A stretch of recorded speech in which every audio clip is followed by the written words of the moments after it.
Hi, everyone, and welcome to this edition of the RacingOne Report, where we bring you up to speed on the entire world of motorsports. I'm Pete Pistone. Well, it's race number 9 for the 2009 NASCAR Sprint Cup Series season on Sunday, the Aaron's 499 at Talladega Superspeedway, the second restrictor plate race of the season. Joining us now, the driver of the number 16 Roush Fenway Racing Ford, Greg Biffle. And Greg, your second plate race of the year. Of course, we had the first one at the Daytona 500 back in February, but Daytona and Talladega, I know, are very different racetracks. How different is Talladega from when you guys raced at Daytona a few months ago? Oh, man, it's just so different. It's hard for a fan to get their arms around and grasp because they look the same on TV, or if you look at them probably from the grandstands. But, you know, Talladega is so smooth. It's incredibly smooth. It even drives like it doesn't have a lot of banking to it. Daytona gives you that feeling that it's kind of backwards. Daytona feels like it's got more banking, and it's rougher. You drop down into a corner, and it gives you the effect, you know, like Dover, where you go off into the corner and it kind of goes down.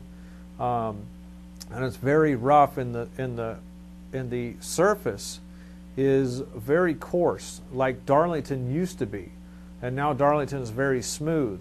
So it's almost like you have a big, fast racetrack, and it's almost the grip level or aggregate like Darlington was, where you don't have a lot of grip, or you have grip for a few laps like Atlanta or something. And where Talladega is more like Las Vegas, where you run that, or Charlotte now, where you run that same speed, lap after lap after lap, and the racetrack configuration is big enough and wide enough, and the corner entry and exit are kind of wide open, that there's just no handling involved.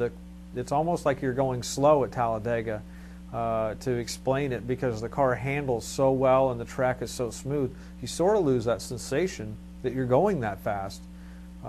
So from Talladega to Daytona is just completely different animals altogether, and they're nothing alike. A big storyline this year has been the problems on pit road, and unfortunately you're one of the drivers who has had some trouble on pit road. Why do you think we're seeing so many mistakes down there in the pits, and how critical is it this year for you guys to get in and out of the pits? Well, certainly pit road continues to be very critical, more and more.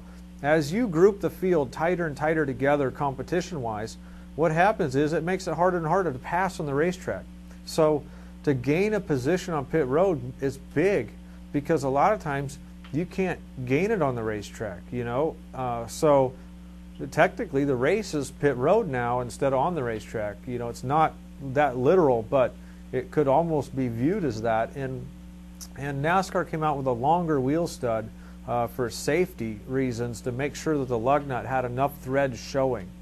So what that's done is it's put more stress on the teams to, one, stay on the wheel stud longer to get that nut down tight, and two, to keep that lug nut on the end of that wheel stud is so long that sometimes it's falling off. And that's just an issue that the teams are working through, and they're having a little difficulty with that change. And that tells you what a fine oiled machine these pit crews are. When they get a change like that, it becomes very difficult to change their routine and to overcome some of those just very minor issues. Well, Greg, we appreciate the time here on the RacingOne Report. Good luck this weekend down in Talladega. Sure, thank you. It's Greg Biffle, Roush Fenway Racing, joining us here on the RacingOne Report. Well, now let's move to the racetickets.com hotline, bring in the driver of the Earnhardt Ganassi Racing number 42 Chevrolet, Juan Pablo Montoya.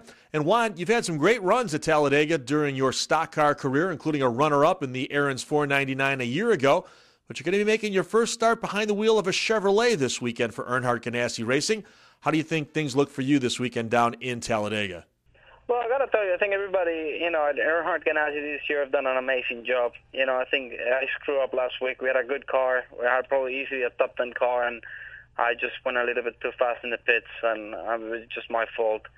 But as you said, you know, Talladega has always been a great racetrack for me. We always run well there, and I think this year, you know, with the Chevy power and everything that is going on with, you know, with the team, it's been great. You know, I think looking, Truex qualified on pole in the 500.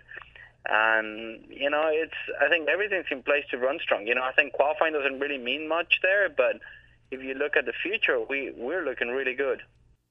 Well, Juan, we appreciate the time. Good luck this weekend down in Talladega. All right, thank you. That's Juan Pablo Montoya from Earnhardt Ganassi Racing joining us here on the Racing One Report. Well, that'll do it for this edition of the Racing One Report. Keep it here at RacingOne.com 24/7 and all weekend long. It's a very busy racing weekend. We'll have all the activity from Talladega covered for you, as well as the NASCAR Camping World Truck Series and the Indy Racing League down at the Kansas Speedway. We'll see you next time on the Racing One Report. As we go, here's a look at this weekend's motorsports calendar.